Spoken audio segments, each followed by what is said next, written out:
Good morning, everyone. We see folks trickling in. We'll wait maybe a minute or two, and then we'll go ahead and get started.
Okay.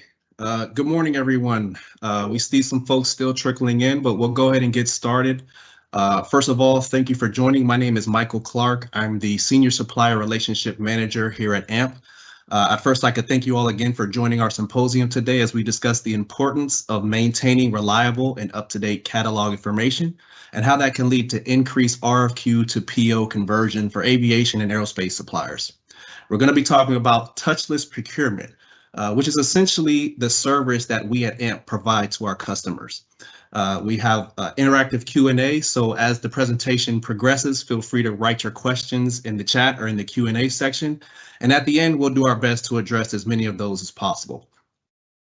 So without further ado, leading our discussion today, we do have a few industry vets who will bring a lot of discussion and a lot of perspective to this topic. So let's move forward with the next slide. So first we have Michael James. I have the pleasure of calling him my boss, my mentor. He's a results-oriented leader with extensive experience in cultivating strategic relationships and delivering exceptional customer experiences in the aviation and aerospace supply chain industry. As VP of Supplier Alliances and Customer Experience at AMP, he adeptly combines his expertise in supplier management with a passion for enhancing customer satisfaction. With a keen focus on building and nurturing relationships, Michael has played a pivotal role in expanding AMP's network of suppliers while simultaneously driving initiatives to elevate the overall customer journey. His innovative approach to collaboration and unwavering commitment to exceeding customer expectations helps position him as a driving force behind AMP's continued growth and success. Now I'll turn it over to Mike.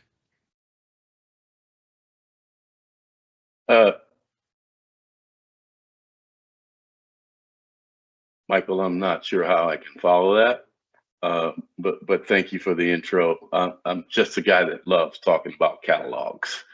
I'm a guy that loves talking to our supplier partners about their catalogs and how deploying their catalogs and using them to support a touchless process can lead to extraordinary growth. And we've got special guests online who can speak to that. So I hate talking about the pandemic, whether it's pre or post, but we have a tendency to say pre and post pandemic as far as how our businesses are impacted or how we're operating today.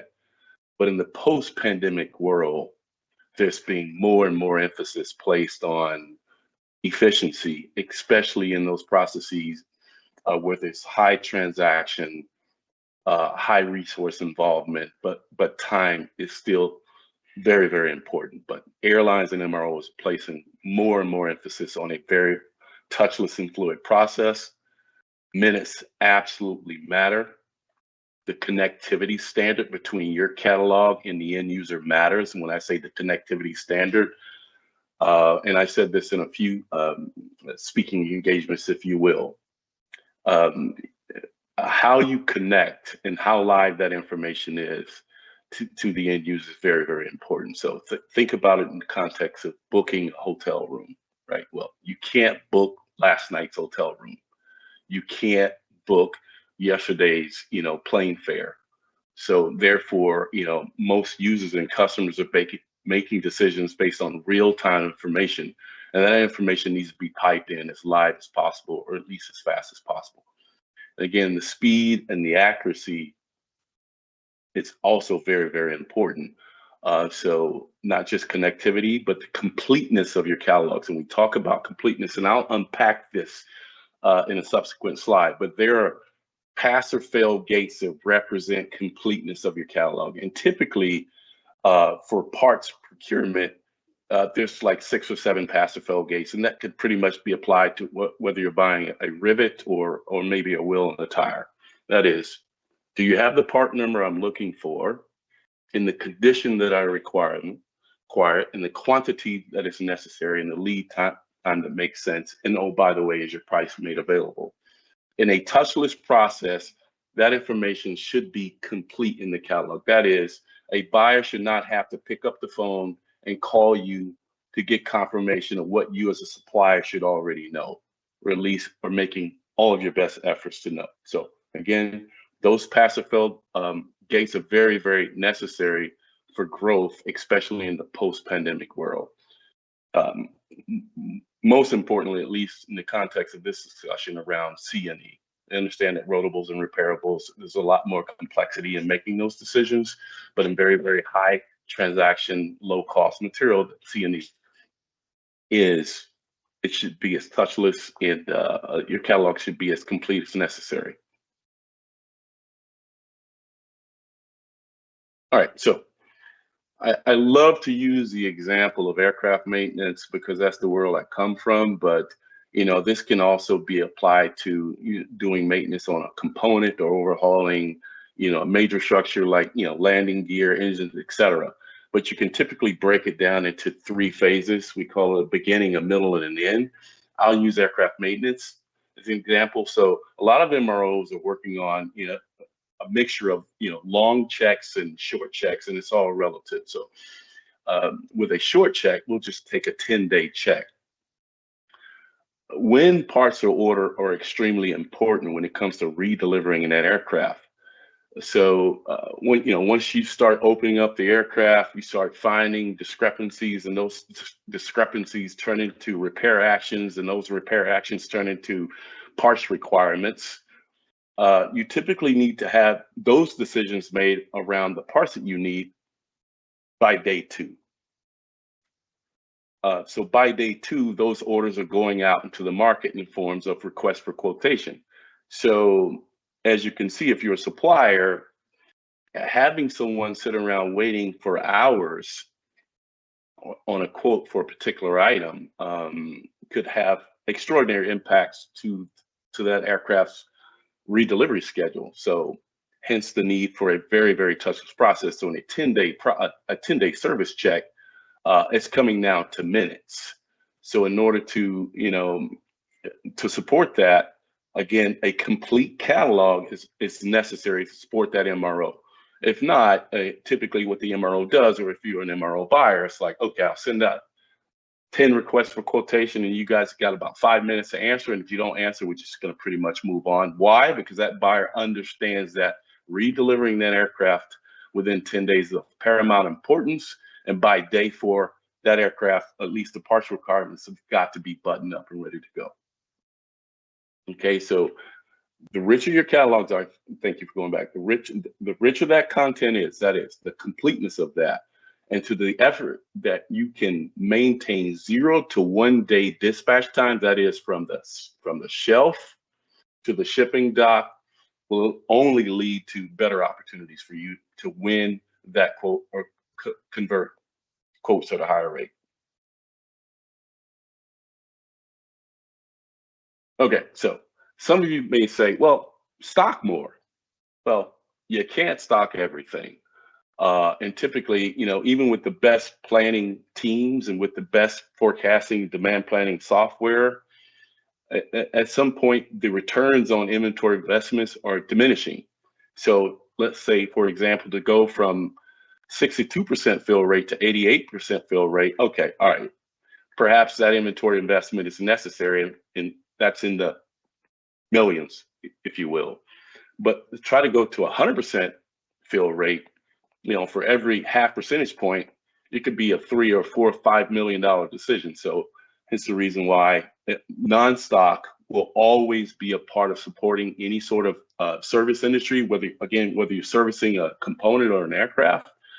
And again, the time of processing those non-stick orders are heavily tied to that component or the aircraft delivery schedule itself. Again, MROs and service providers can't stock everything. So the point of this slide is you still have to help them meet that 100% service level, but it has to trickle in from your inventory as fast as possible based on the content of your catalog. Okay. All right, so it's not, aside from the gates themselves, the typical questions that have to be answered is, within those gates is, what city is your inventory being stored in, or the airport code, which country that city is located in, what are your carrier's cutoff times? Those decisions are typically made by a buyer manually, at least in his or her head. What are the order cutoff times if you are a supplier? That's very, very important information. Again, your dispatch lead times are also very important. And as I stress in the opening slide, when you update your catalogs, or how you're connected within the marketplace and to the end user is very, very important. And having where the last update is now, or at least in real time, it is the platinum standard of support. Last month typically won't get you there if you want to grow your current customer base. But again, these are all components, or at least things that are factored into making decisions in real time. The when, the where, the what, and the now.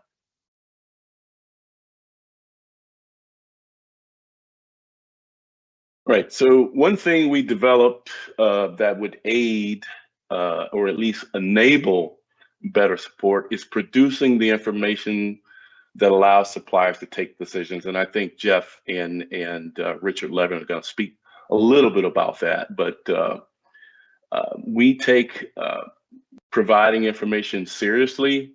We take providing information that's going to enable growth seriously. So we unpack that performance on a monthly basis for the supplier, and we do it at a very granular level, and we always tie it back to what? Those pass or fail gates.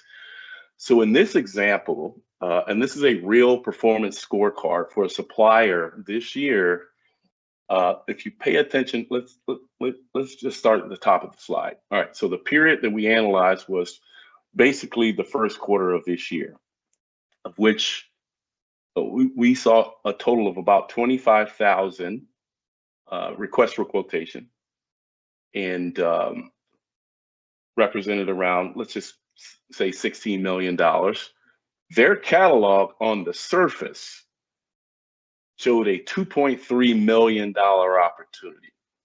However, their quote conversion, RFQ to PO conversion, only resulted in around $40,000, or just about the amount I spend on golf every year. Sorry, I had to insert that. But anyways, a 1.7% conversion rate on POs when you know you had about $2.3 million of opportunity. I'm pretty sure that would make any sales leader sad or any sales director sad. Okay, so, but the good thing is we tell you exactly where to look and how to make those improvements. So those gates that I talked about, the completeness of those gates, price. In this particular example, only 75% of the time was a price even listed in the catalog. Only half the time was the actual dispatch lead time listed in the catalog. Trace, that is the type of trace, whether it's 145 or OEM trace, et cetera, those are very, very important factors when it comes to making a decision. And if you only meeting 80% of the standard of just informing the buyer of what the trace is, that's probably going to result in leakage. Quantity, et cetera. Now, quantity is a little bit difficult because you can't always have exactly what a buyer is looking for, but it shows that, hey, perhaps that we've got the data, we see the items where we're repeating quotes and consistently providing the same thing, so it may lead to inventory investment decisions. So, and again, this is something that is available in the data that we provide and enables a decision for growth. The sad face, again, is not what you want to see. What you want to see is big smiling face, because big smiling faces typically lead to tremendous quarters and big bonuses for you sales guys. And hopefully we've got a pretty deep audience of sales guys and girls, sorry.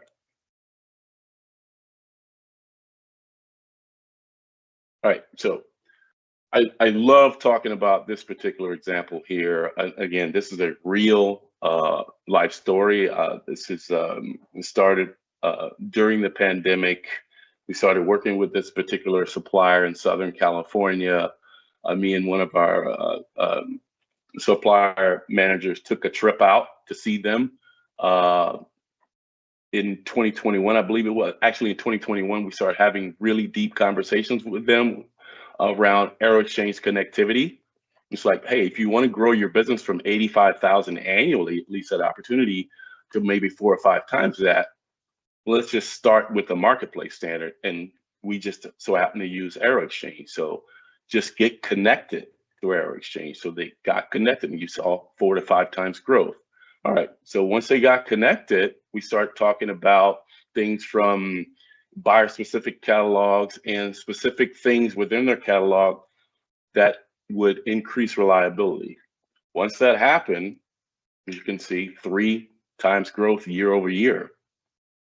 And they started meeting that performance standard and consistently exceeding that performance standard, and it led to an annual contract of about $2.5 million a year. And again, this I think we finalized that towards the end of last year. It was great.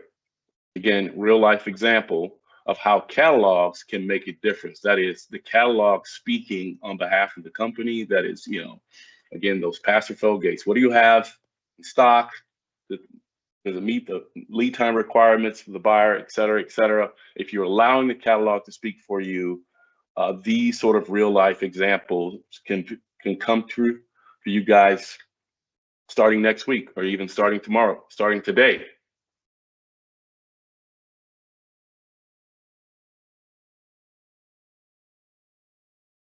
Another catalog success story of a particular supplier. I don't have to go deep into this, but again, it's more or less a repeat of the previous story. We're just kind of unpacking it quarter by quarter, but this particular supplier grew from the first quarter of 2020 through the fourth quarter of 2023 tremendously. And as a result, they're meeting that platinum standard that our customers expect.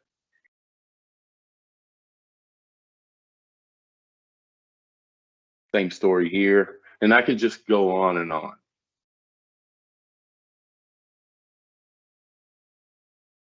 All right, so back to that scorecard, which we call the win-loss report. This is an example of what a catalog could do for you if the information is reliable and not heavily dependent upon a manual process. In this particular case, this supplier converted 40% of the RFQs that were sent to them. I think that's very, very good. I mean, you can't win it all, but 40% is a lot better than 1.7%. And it's all because of the adjustments that were made in the previous months or quarters or years. And this is this is not just an AMP standard. Again, we are speaking, or at least representing the voice of the customer. This is the actual standard that our customers place on us for the service that we provide. If you meet that standard, the 40% RFQ to PO conversion will become, steady state for you.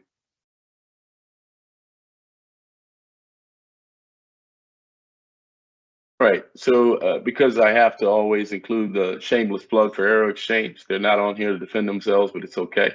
But Aero Exchange, or AeroBuy 2.0, is definitely on the horizon. I know they've talked about it for a while now, but I've had a peek under the hood, and as you can see in AeroBuy 2.0, that the richness of your catalog and the content within your catalog has become even more granular. And this slide demonstrates that. So everything from perhaps the dimensions of the part, the weight of the part, et cetera, all of this sort of stuff can be maintained within that catalog, which would only increase the chances of your quote converting to a PO. Don't have the exact dates on that yet, but very excited about where this is going to lead us.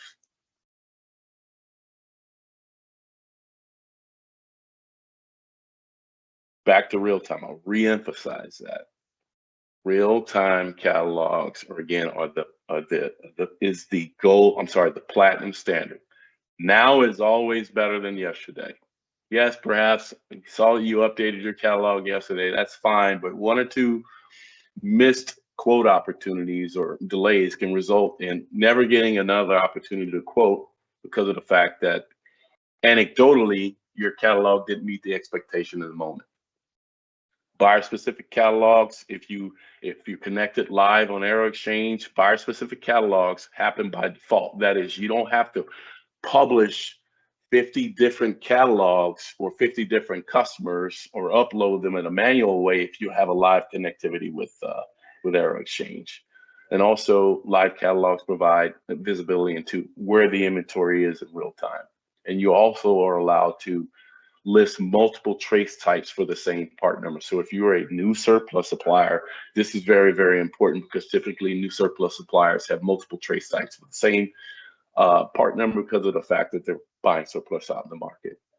But if you can only list one trace type because you don't have a real-time connection, that could be a challenge because of the fact that you would be heavily dependent upon a manual process.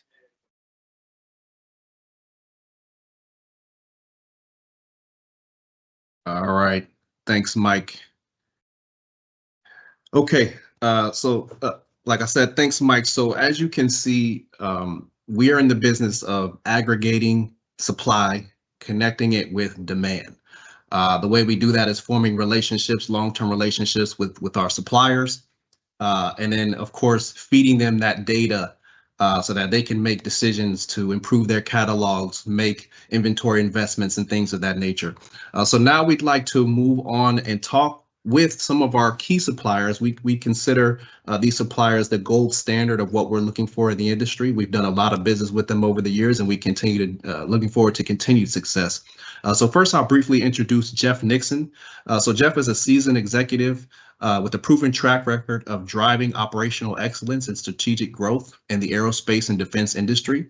As the Chief Commercial Officer at Proponent, he leverages over 2 decades of experience to oversee all aspects of the company's commercial efforts, from sales and marketing to customer service and business development.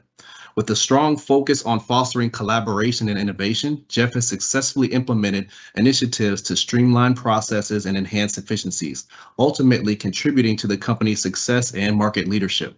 His dynamic leadership style and commitment to excellence make him a valuable asset in driving Proponent's continued expansion and success in the industry. So now I'll go ahead and turn that over to Jeff.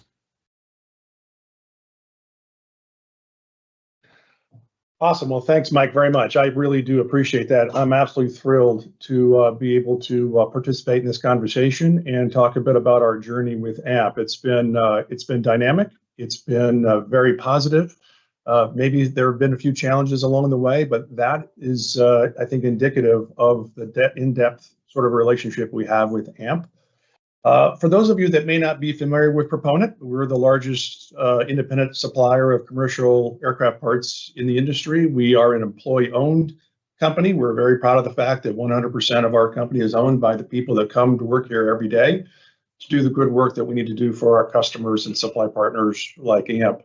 The numbers here, I'll go ahead and leave with you, and I know that we'll be posting this conversation later, but we are certainly built for scale across the world to be able to better serve our customer base, which is primarily airlines and MROs, along with OEMs and those that also redistribute our products to the marketplace.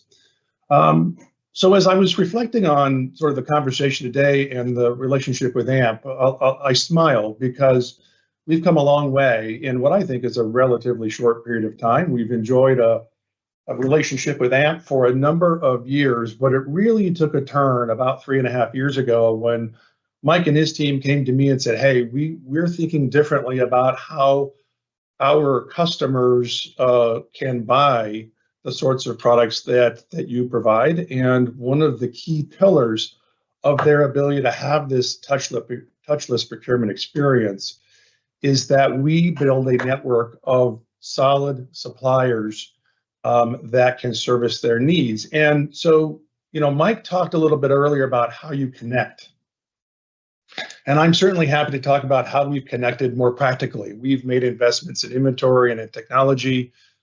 We were one of the first to come on board with real-time aero exchange catalogs, which has been a game changer, I think, not only in our relationship with AMP, but how we ultimately, collectively, AMP and ourselves, can deliver value to their end customers.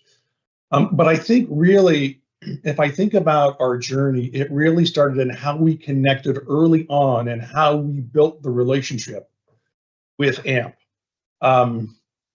I think early on, we established a tone of collaboration, of transparency, of trustworthiness, because we were sharing a lot of data between each other, which sort of challenged some of those old paradigms of trust.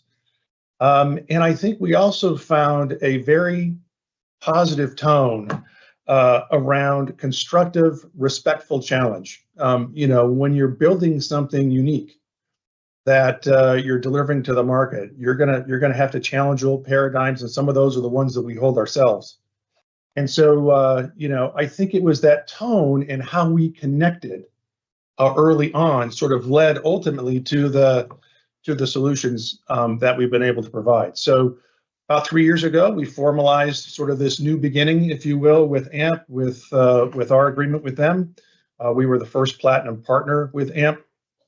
And that really sort of set the foundation for the conversations we had about real-time aero exchange, which that to me was the first game changer that we enabled. I think it also led to really interesting conversations about how we can improve our delivery times through higher levels of availability, through focus. I think that's also a key aspect of our relationship that we've been able to really leverage to the benefit of both AMP, ourselves, and ultimately the customers that we jointly serve. I think there are times when distribution wants to cast too wide a net. And so with focus and transparency around the things that matter the most, I think has turned into a very valuable relationship for everybody involved. And I think that that relationship has really helped us endure. And I'm with Mike. I don't like to talk really much more about the pandemic. It feels like it's in the rear view mirror quite a ways back. But what it is, it set the foundation for how we worked through that period of time and created more unique solutions for our customers. And I think that's led us to where we are today. So I can tell you unequivocally that through the collaboration and the relationship we have, and again, focusing on this touchless experience for our customers, we've seen our business grow. We've seen our performance improve to those customers. And it's opened up opportunities for us to think sort of even differently about the other sorts of ventures that we would want to enter into to continue to build this model out, which obviously has a lot of traction. So it starts with how you connect early on. That's the best way I can put it. Yet that foundation is important for everything else that comes after that. And I think it's endured a pandemic.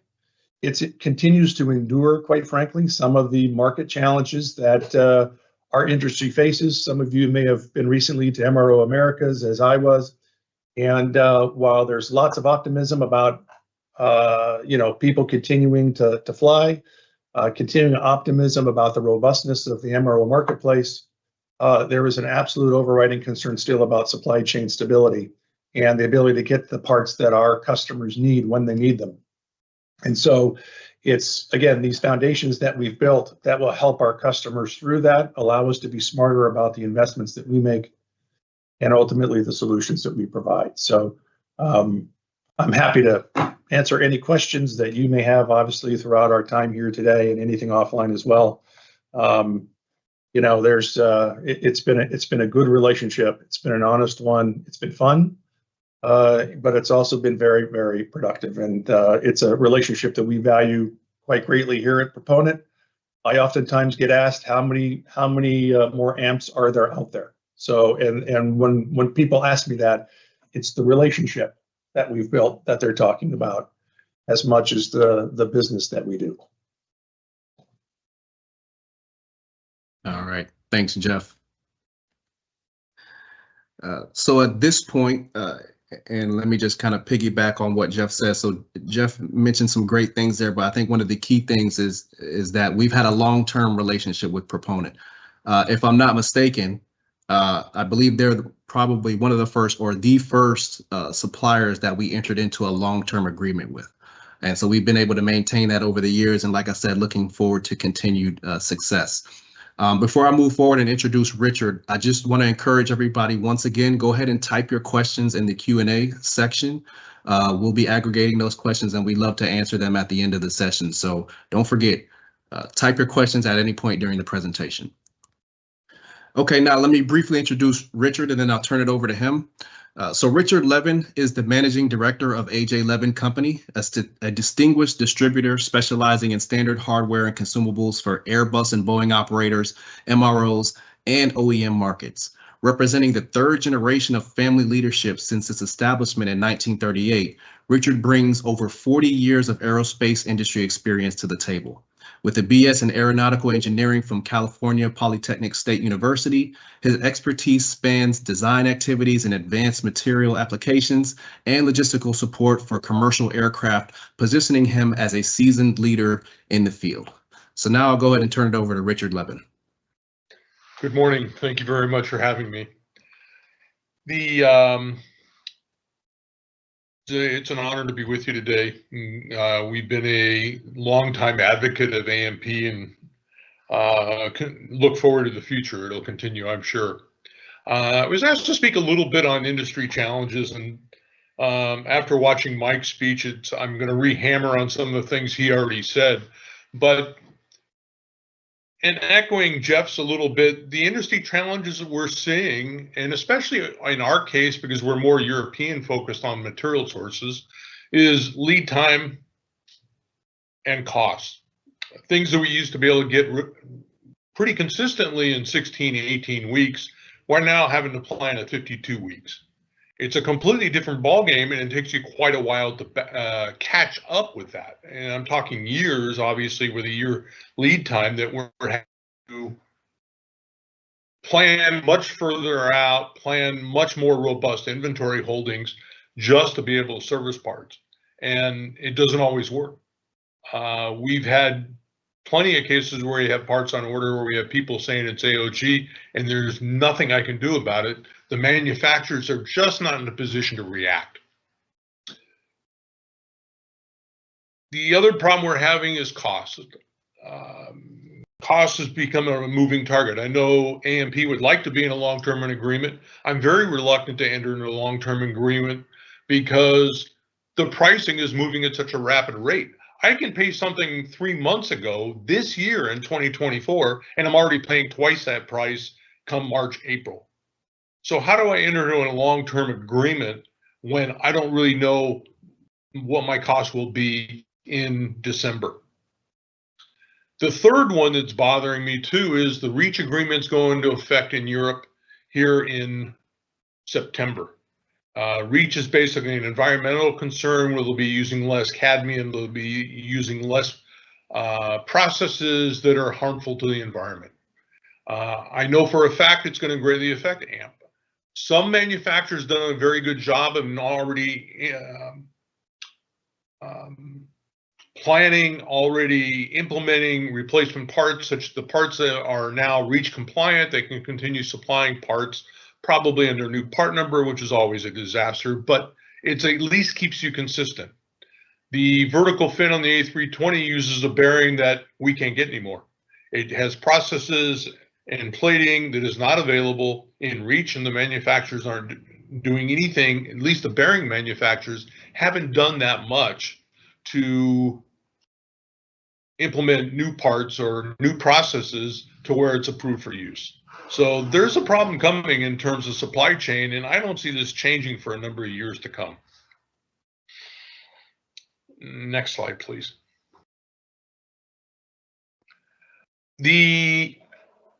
Mike uses the word gates, and you see I say in here all about the gates. You know, the statement of most buyers is that I want the right part for the right price at the right time. In the AMP environment, some of that changes. The criticality here really becomes delivery more than anything else, and right alongside of that is quality. Those are your two most important things. Price is still there, but it's not your driving position. If you have an airplane in the hangar, price is secondary compared to delivery. As long as you're able to meet the quality requirements, you're allowed to meet the delivery schedule. Those are your two driving forces, and price is secondary in that case. On the next slide, it's pretty much what Mike has talked about in terms of the gates and the catalogs. This is our data for 1 month last year. I'd say, you know, the data is supplied to you on a monthly basis. You need to look at that data. You need to look at the gates and see how you're meeting those gates on a part number by part number basis. If you can look at them on a part number by part number basis, apply some kind of corrective action to get you to improve your win rate, you will succeed. You see here we're substandard on quantity. Basically what we're coming in is AMP is coming for, let's say, 5,000 parts and I got 3,000 parts. I missed that gate. My likelihood of getting that order is pretty close to zero.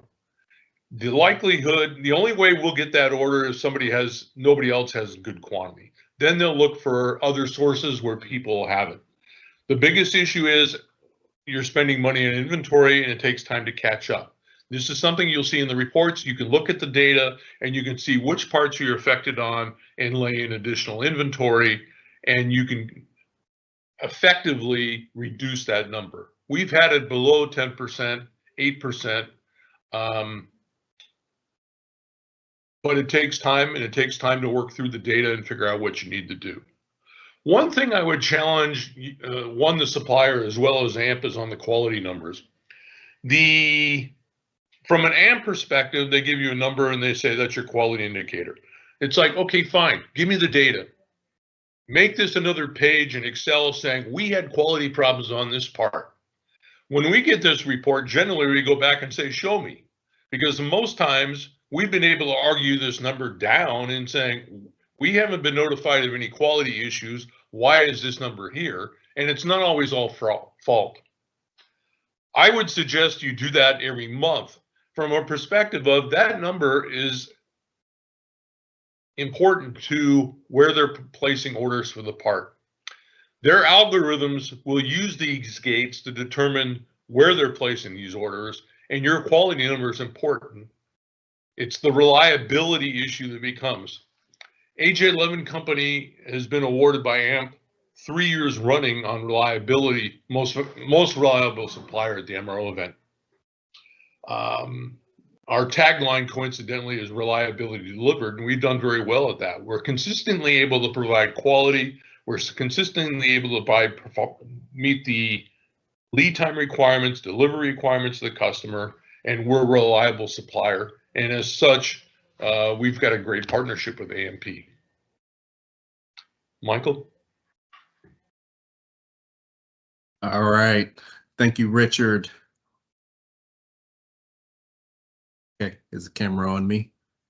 Okay, a little bit of a delay. All right, hi everyone, I'm back. Thanks again, Richard, for that.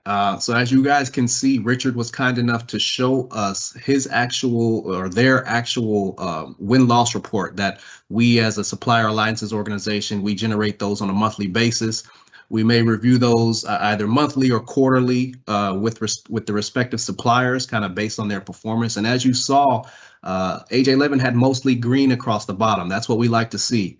Of course, you're not always going to have green across the board, but something like that looks very good. That lets us know that AJ11 is performing, with their catalog performance, their digital performance, and they're a great, reliable supplier for AMP and for our customers. So thank you for sharing that with us, Richard. So as I mentioned before, feel free to continue typing in your questions into the chat. I do see a few trickling in now. Keep typing those questions. We're going to go ahead and wrap it up, and then we're going to open it up for Q&A and sort of any sort of open discussion that we'd like to have. But to summarize, minor adjustments to your catalog can greatly increase your RFQ to PO conversion. And we want to see that. We want to see our suppliers prosper, right? We want to send revenue your way. So being able to make those minor adjustments with the use of the information and data we provide, that can be critical for your business. The second point alludes to the same thing. Make sure your catalogs are complete. Make sure they're rich. Make sure you have, pricing in there. Make sure you have quantities. Make sure you have your lead time. All of those different gates that we talked about. The more information you have, the more opportunity, the more chance you get that a PO is going to come your way from one of our customers. Also, suppliers who have richer catalogs, more robust catalogs, it goes without saying they're going to go ahead and outperform, other suppliers who don't necessarily have those rich catalogs. Or even let's get into the Aero Exchange aspect. If you're not on Aero Exchange, we strongly encourage you to do that. That's probably the best way to do business with us is through Aero Exchange. So if you're, one of those smaller suppliers out there, we can certainly work with you, connect you with the folks at Aero Exchange to get you connected, and then in turn get you connected with us and start sending some business your way. And lastly, having a real-time catalog, making sure those are accurate. It's basically it's an extension of an MRO or the airline's warehouse inventory. So a lot of our customers are MROs. We have one or two small regional carriers who are also our customers. But you essentially, by plugging in with AMP, you become an extension of their warehouse because the process, the service that we provide, it's really that seamless. We turn the normal procurement process from a couple of days to a week or so into a few minutes, right? That's really the process and the power that we have in conjunction with Aero Exchange. So these are just a few of the takeaways from our symposium today. I'd like to thank our speakers for joining. Thank you, Mike, for orchestrating all of this as well. And so now let's go ahead and move into the Q&A section and see what we have here.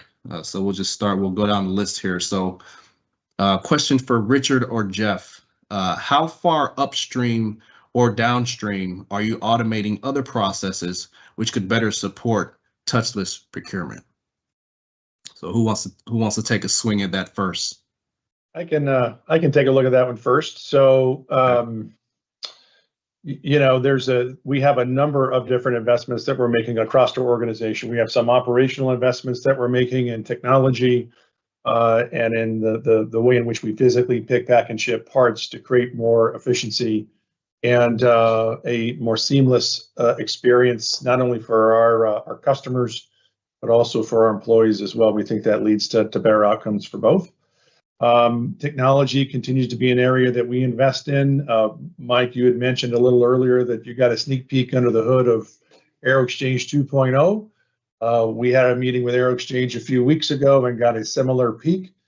So we've actually got a project that we're teeing up here starting in May to look at ways in which we can better optimize our presence on Aero Exchange and take advantage of some of the new features that they're rolling out. So, and I think that ultimately will lead to a more seamless experience with AMP and the process we go about, you know, engaging with AMP, and that will then lead to a more enhanced touchless procurement experience for AMP customers. So, and quite frankly, we've done some of the blocking and tackling, and some of our larger investments have been on the inventory side. As Richard mentioned, you know, there's a ton of supply chain challenges for a lot of reasons. But I think distribution plays a role in easing those challenges by making smart strategic investments in the inventory. So when the customer goes through that touchless procurement experience, what they actually receive is our parts that are on time, available when they need them, and the delivery experience is just as seamless and just as powerful as the procurement side of the transaction. So it's kind of some of the things we're doing. Let me chime in on that one too. I'd say for, you know, since day one, more or less, we've engaged in lean practices. We take every opportunity to pull costs out, pull manpower out. Anything we can reduce keeps our costs lower, keeps our prices in line, makes us able to do things faster. You know, we measure the time that we receive an order from AMP or any of our customers to the time it goes out the door. And the shorter we can get that, the quicker and more efficient we are. And that's part of our continuous improvement process. And we monitor that and work on it on a daily basis in terms of reducing the amount of time it takes to process an order or receive parts in. We're doing all those tasks, trying to reduce costs and lead times. I'm just going to jump in here and ask a question myself here. And this can be for either Richard or Jeff. How much is like remote office work, especially in the post-pandemic world? We got inside salespeople are typically inside a building, right? Post-pandemic, perhaps there's like remote office, maybe hybrid work schedules. Has any of that impacted your ability to quote in an expedient manner? Or have you made adjustments to that? And then it's a two-part question. It's like how much on the customer side, that is, having buyers working remotely impacted your respective organizations? In our case, predominantly in the US, everybody's on site. I'm somewhat old school, still want people here, still want people answering the phone. There's no substitute for pressing the flesh. The second part of that is we're a global company. The industry is global. We're around the world. Much like Jeff, we have facilities around in other parts. We have people in Europe. We have people in Asia. The people in Europe come online midnight in Los Angeles and are already answering quotes. By the time I get here, they've already had a full day worth of work. I go home, Asia's coming online, they're doing the same thing. My biggest problem in servicing computers is they're so busy because I got people on them all the time. Off-site, they're working from home or they're working from remote offices, internally where everybody's here. Yeah, on our side, we much like Richard, like you, we typically encourage our employees to be here at the office. So we've adopted a bit of a hybrid, but the majority of the time that we expect them to be online is here in the office. I think it's challenged us to make investments in our technology to make remote work more efficient and more effective, where you can keep track of the turnaround times on quotes, for instance, and making sure that we're keeping those high levels of service for our customers. That's been actually, I think, a positive for us. Is it's forced us to upgrade our technology in a way that allows people to work remotely and work efficiently. On the customer side, Mike, it's a great question. I don't think that all that happened in the pandemic was bad. And I think one of the good things that happened in the pandemic is it forced the industry to think differently about how we work with each other, how we go about, keeping airplanes in the air. And so I think customers are, I think they're more intentional about what they want. I think there's more transparency because you have to be. You can't be there in person to learn about things. You got to learn about things differently because people are working remotely or around the world. So I think it's forced sort of a different level of transparency and creativity that I think has been positive for our industry and certainly for our business. I see it as a very positive for our business. It's really helped influence sort of how we think about ourselves down the road and the kind of value we need to create over time. So I think there's been some good things that have come out of the pandemic, and challenging the old paradigms, I think, is one of them. Hey, Mike, let me follow up if you would. How does this question really apply to AMP? To a large extent, you're tied to Aero Exchange and catalogs. You don't talk to anybody.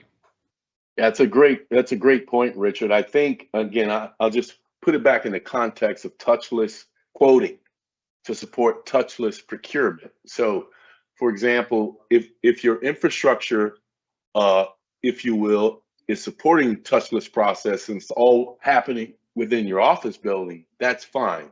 But perhaps on a hybrid schedule where people are working within the confines of their own systems and so forth, Wi-Fi connectivity, that may not always support that process. Perhaps, okay, if you have a remote inside sales staff, maybe your quote time goes to, perhaps maybe it's 5 minutes per quote, but in the office it's 3 minutes per quote. So that was really the point. And also on the customer side, typically if you're an MRO pre-pandemic, most of the buyers were on site working stuff in real time next to the aircraft. But if they're working from home, perhaps that does have an impact to the quoting process. If that makes sense. But that was really it. I think we have other questions here. There's one question, Michael. I'm sorry for if you want to publish that, both questions. I think Sure. they're very important questions. Yeah, let's start And with then, the first one. Let's start with the first one, and then I'll let you answer that, and maybe I can take this ERP question. Okay. So Go ahead, Mike. The question is, how AMP works with how does AMP work with suppliers that don't use Aero Exchange? Is there a way to upload catalogs or systems? That's a phenomenal question. I'm going to choose my words very carefully here. Not that I'm not trying to answer you, but listen, Aero Exchange has established itself as a leader in the industry as far as creating a reliable, neutral, and trustworthy marketplace. So we always default to that. There are levels of entry into Aero Exchange that are not always, that is not cost prohibitive. So we always encourage to take that route directly. And again, it doesn't take long for any supplier to start building business cases to make investments in your current ERP systems that could get you a connected air exchange and allow yourselves to afford the subscription costs or transactional fees and so forth. But again, Air Exchange is the marketplace leader. I'm sorry, is the leader when it comes to that digital marketplace. We promote that. We want to see that. But there are ways. I mean, we can connect directly via APIs and so forth. There are some creative ways that we can connect to your catalog outside of Aero Exchange, but we would still more than likely process the orders, at least from the AMP side, through Aero Exchange. But yes, the answer is yes. It's a long answer, but we can definitely establish real-time connectivities outside of what Aero Exchange offers. And we've had numerous conversations with Aero Exchange about that. So depending on the type of system you have and the age of that system, APIs are probably the best way to go. Okay, thanks, Mike. And I see we have another one related to ERP. I'll go ahead and answer that one. So one thing I didn't mention is I do have a software and IT background before joining AMP. And most recently, I was at a large MRO software vendor. And so I can sort of answer this question a little bit without, plugging, one software over the other. I can just speak to my experience. If you are a large distributor or a large supplier, such as Proponent or AJ11, et cetera, lots of headcount, lots of inventory, and a good sized budget, then Ramco Systems might be an ERP that you might want to consider. That's where I was previous to AMP. Great organization, great software suite that they have. Like I said, MRO and part sales software. So that is an option for you if you're a little bit larger and have a little bit more of a budget. For those who are a little bit more cost conscious, I would recommend something like maybe an AppSite or something like that. They're local here in the U.S. I believe they're based down in Miami, if I'm not mistaken, or somewhere on the West Coast. I have a good relationship with those folks over there as well.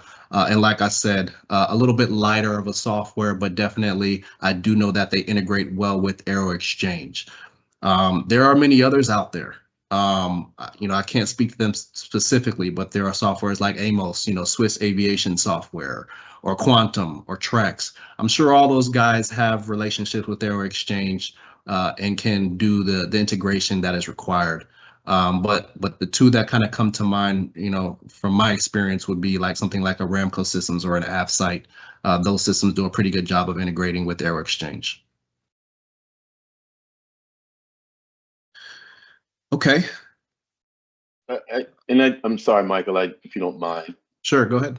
No problem. I'll make another point here.